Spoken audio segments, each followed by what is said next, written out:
Welcome, or welcome back to Heretic Owl Tarot. My name is Liz, and I will be guiding you on this journey today. This is the reading for Capricorn, wherever Capricorn shows up in your chart for you. As you can see, the cards have already been pulled, and before we get into all of that, I would love to invite you to subscribe to my channel. I would just appreciate it. I don't know. It still feels awkward to say that out, to ask that. So it's out there. I love you for it. So I actually tried to do this reading on Friday and couldn't. Just, nope. I mean, I did try. The video that I did do ended up being 24 minutes. But 20 of those minutes was me being like, what the fuck is going on? And at one point I was like, no, I'm still going to put it out there, messy or not, this is real life. But truly, I literally felt drunk. And it was 7 o'clock in the morning. I'm not drunk at 7 o'clock in the morning. Matter of fact, I don't even drink anymore. So, not that. But it was just the weirdest thing. And then I saw a video on TikTok later on that was talking about the Schumann resonance and solar flares. And this chick was saying, you might feel drunk or hungover or just a big shot of energy or something. And I was like, oh, okay, that's what it is. And my dumbass, so I was like, you know what, I'm actually not going to do this video because I didn't think that it was fair. At one point I was like, if I can get it together and put words together, put an actual, actually read the cards as the way that they are, showing themselves, then okay. But it just kind of got to a point where I was just like, no, this is just not fair to you guys because you know what I mean? Anyway, so I drove my car to Walmart as I was feeling loopy, borderline dizzy. I'm like, let's go to Walmart. That was so dumb. But I was thinking in my head, I'm like, let me just get a couple things to get me through breakfast, lunch, dinner, for the weekend. Oh, man. Doozy. It was a doozy of a day. I got there. I got back, just fine. I did barely leave for the weekend. The only time that I did actually leave was to go do my little walking at the gym. So anyway, that's why these cards are already pulled.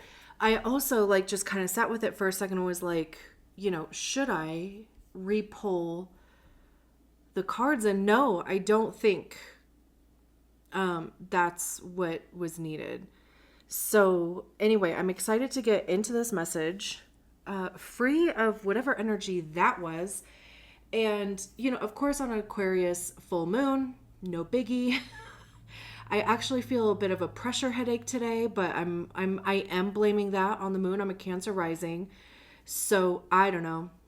That's in my 8th house is where all of that is happening. So just, it feels like literally somebody is squeezing my skull. So, yeah, why not do tarot readings?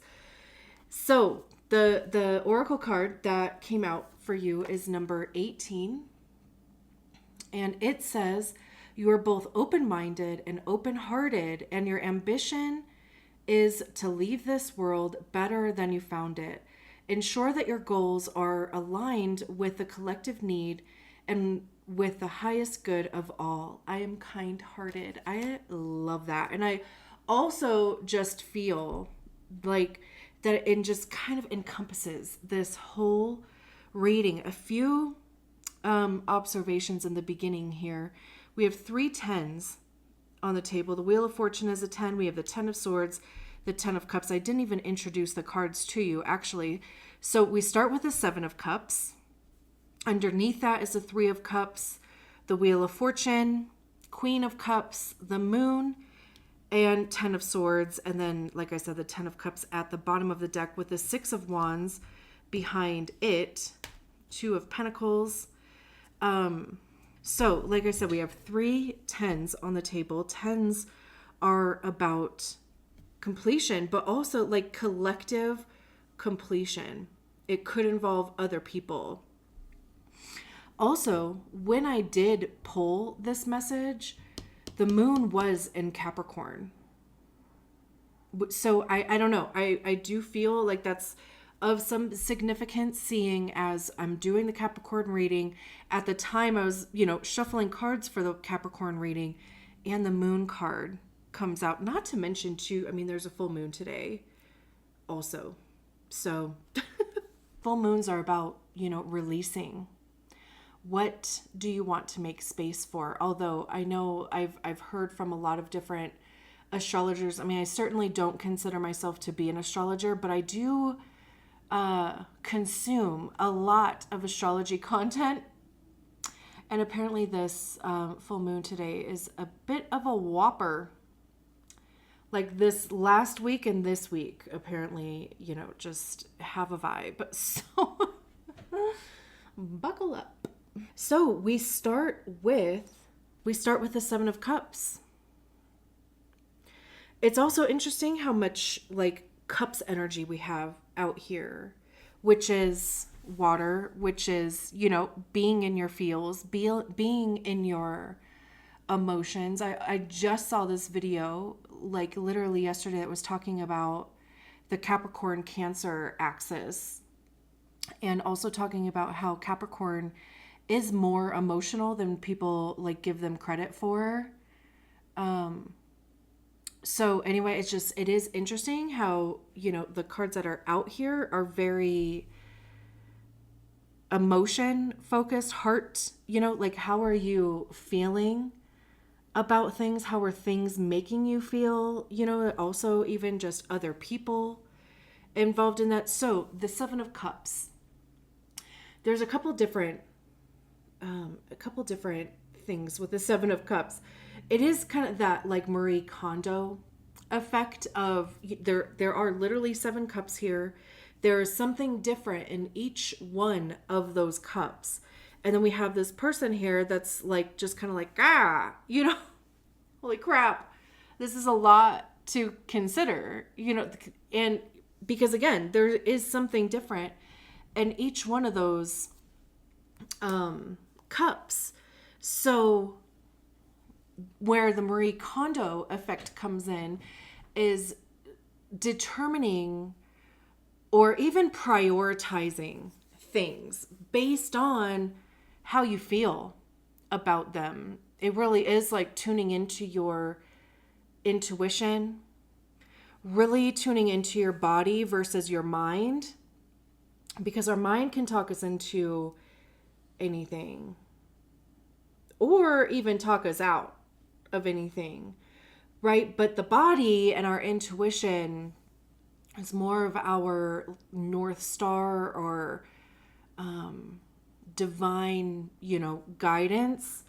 So there could be a need to prioritize different things. Like if you have a lot of things on your plate or a lot of things to consider, or if you're feeling overwhelmed by those things, then this would be about going through and prioritizing, again, based on how you feel. What makes you feel good?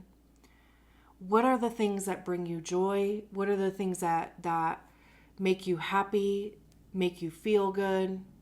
How many times have I said that like in the last 5 minutes? So kind of beating a dead horse here. But the things that don't feel good, either shelve them for the time being or donate them, whether that's metaphorically or literally. If it's a physical possession, that, it's taking up energy, it's taking up space. Again, whether that is metaphorically or literally, either put it to the side, stick a pin in it, or just get rid of it altogether. It's interesting that it is paired with the Three of Cups, because I do remember having this feeling of, if there are other people involved, and I mean, that could be your co-workers, it could be a peer group, it could be your friends, it could be your family, of course. If there are other people involved here, then it's almost like taking on too much responsibility for them, because now you're like, I have all these plates that I need to keep spinning, while like the people whose plates they belong to are just kind of doing whatever, right? So if it is something like that, then it would be giving the responsibility back to, like, giving their plate back to them. You keep your plate spinning.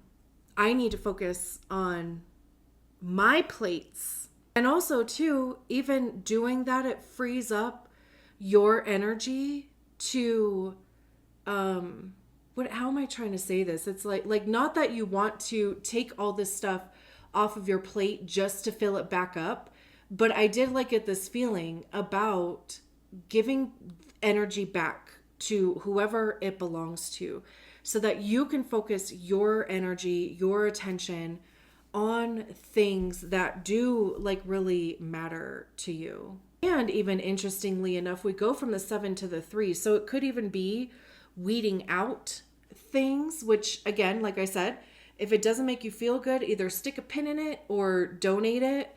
So even there's 4 cups that are not in the 3 of Cups, right? So there's 4 cups here that did not make the cut in some capacity, even though, I mean, the 3 of Cups talks about support from others, it's friends, it's networking, there's a celebration aspect, but also okay, see how this one person has all these cups to consider. See how in the 3 of Cups, everybody is holding their own cup. So it could even just be meeting people who are capable of holding their own cup. And also, they wouldn't want you to have the responsibility of their cup, right? It's just interesting. It's interesting how that comes through. And even too, you are both open-minded and open-hearted. Your ambition is to leave this world better than you found it. I feel like that ambition is in the 7 of Cups. Ensure that your goals are aligned with the collective need and with the highest good to all.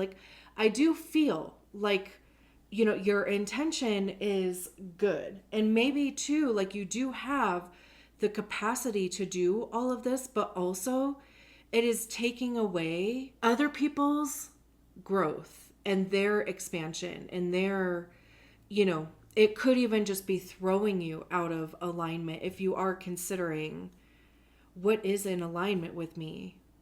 There's something here that there's something that's got to give. Something's got to go. And it could even be, of course, something you just have an emotional attachment to. And too, it's one of those things of you can't help people who don't want to be helped. So it's one thing to make yourself available, share the knowledge that you have, share the emotion, the, whatever it is. But it's another thing to take on the responsibility of doing the work for them, that's on them. Then we have the Wheel of Fortune, which is Jupiter. Jupiter is in Gemini right now, and it just had that conjunction with Mars, right? And I believe all of that is squaring Saturn. It might be squaring Venus too. I can't remember. Like I said, I know that the sky is a bit of a mess right now. But all that is, it just squares our tension. That's it. Um, a course that I took one time, an astrology course I took one time, the person that was putting on the course described stairs or squares as stairs. I mean, if you do enough stairs, you do start to feel, the tension and the friction in your legs and your lungs, right? But it's getting you somewhere too. There's a destination at the top of those stairs. And the Wheel of Fortune, all that it says is that there's something changing. Good, bad, otherwise. I mean, I always see the Wheel of Fortune as being a positive card. I don't care where it shows up, even though, I mean, in this spread, it is well positioned, but it just says whatever has been going on in your recent past is going to change in some capacity. If you had an abundance of time for the last little bit, you are now going into a period where you have less of an abundance of time. You're going to be busy.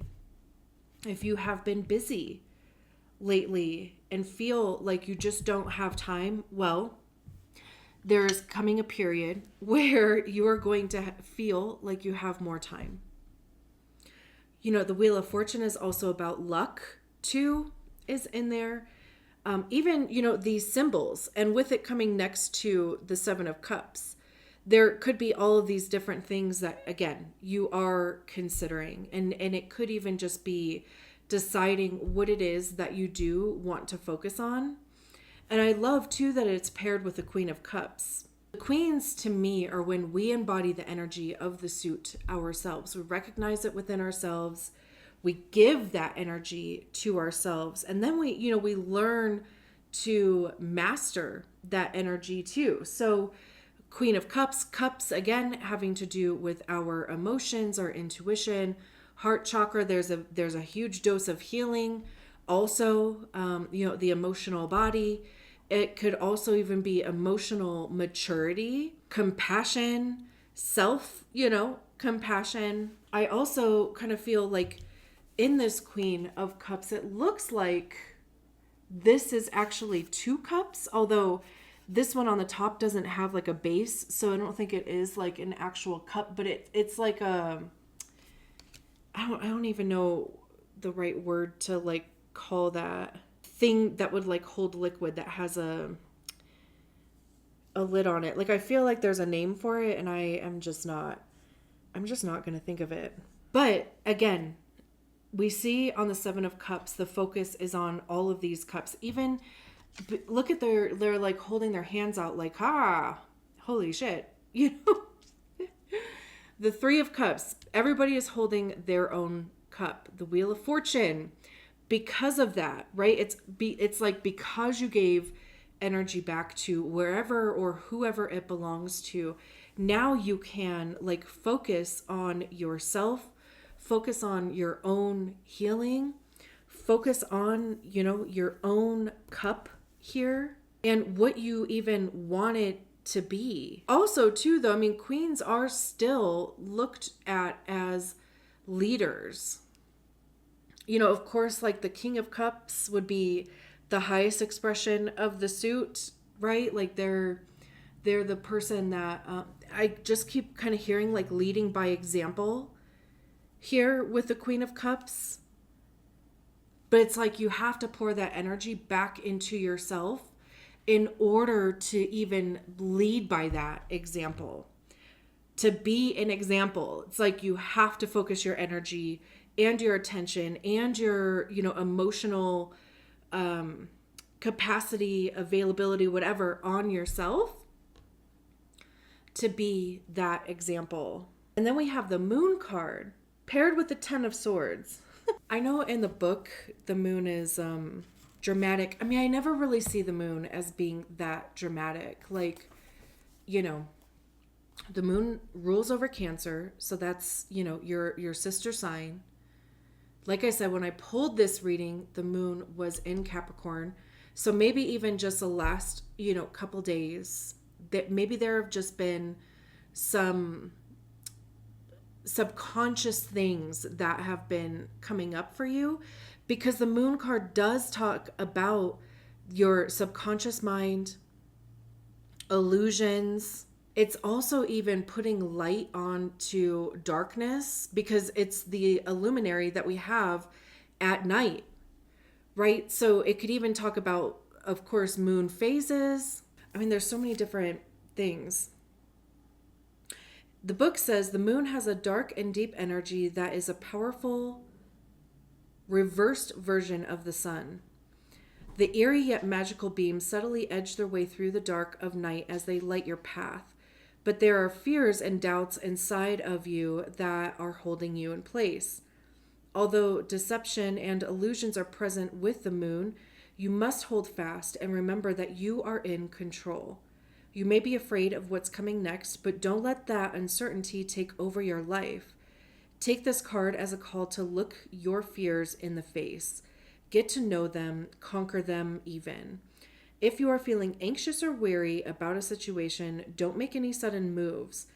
The moon signifies unstable and amplified emotions, which can sometimes interfere with making the right decision. Sit with this uncertainty and wait. Get to know yourself, the root of your fears, and confront them. By the time you are finished, you should have more information about the situation at hand, and you will be able to move forward in your intended direction. This card does not have to be a negative card. The moon encourages healing, but to do so, you must face whatever is weighing you down and keeping you from being your best self. Exactly. You have to look into yourself. And this Seven of Cups thing would totally be a distraction from having to do that. You know, that whole like taking on too much responsibility for other people. It is a trauma response. It is a way to distract yourself from feeling your own emotions, regardless of, you know, having the capacity or the ability to do that. It's not your responsibility. And also, again, even looking at those things, right? And figuring out, like, why do I feel the need to do that? And also even like, why are there so many people around me that would just so easily give me their shit to be responsible for, versus, you know, being responsible for their own, you know, stuff. Then the Ten of Swords say, the Ten of Swords may be the worst card in the deck. It 100% symbolizes rock bottom, nothing left to lose. The good news, though, you've experienced the worst of the worst, so the only path is forward and through. This card may hit you hard, as you may not be expecting such betrayal or backstabbing, and it can send you in a downward spiral as you contemplate the pain and inevitable ending you are about to face. If you can feel, it can feel as though your world is crumbling around you, but take heart, which is interesting. We have a bunch of, you know, heart cards on the table with the cups. Now that you're at the bottom, the only way left is back up. Do you stay down and continue to mope around on the floor, or do you pick yourself back up and start anew, continuing life instead of being pitied? Luckily, the Ten of Swords has a kind of double meaning and encourages you to let go and accepting the current circumstances presenting to you, quite literally signifying the end of something. Use this card as a reminder that you can learn from this negative experience, and all of the pain wasn't for nothing. It's a chance to evolve. Swords have to do with our mind, our thoughts, our beliefs. Ego is mixed in there because, you know, ego is created by the stories that we attach to feelings, to experiences, to circumstances. It becomes the reason why we do things and why we don't do things. So it's interesting that the one mind card that we have out here is the Ten of Swords, because it truly is, again, like there's this huge capacity or availability to heal something in you and like almost even reclaim your own power in alignment with yourself so that you are more capable of helping other people and, leaving things better than you found them. And I love that the 10 of Cups is at the bottom of the deck too, because it's like one of those things, again, I think I said in the beginning, just to kind of like wrap everything up in a bow, if the people that you have been, kind of holding their stuff for, the ones that are not in alignment with you are going to leave. The ones that are capable of holding their own stuff, they'll stay. And those are the people that you want to, surround yourself with. It might just be difficult to go through that process. You might be surprised by, who it is that leaves, whatever. But then the 10 of Cups is all about, community and family, chosen or biological. It's everybody feeling purposeful. There's enough for everybody. Everybody also contributes. The 6 of Wands is about recognition and success. The actions that you have taken have brought you to a point of being successful. People recognize and acknowledge, the actions that you have taken. The 2 of Pentacles was behind there, which talks about balance, and it's not letting me look behind the 2 of Cups or the 2 of Pentacles, so I guess we'll just leave it there. Anyway, thank you so much for allowing me to read your cards. I will talk to you soon. Bye.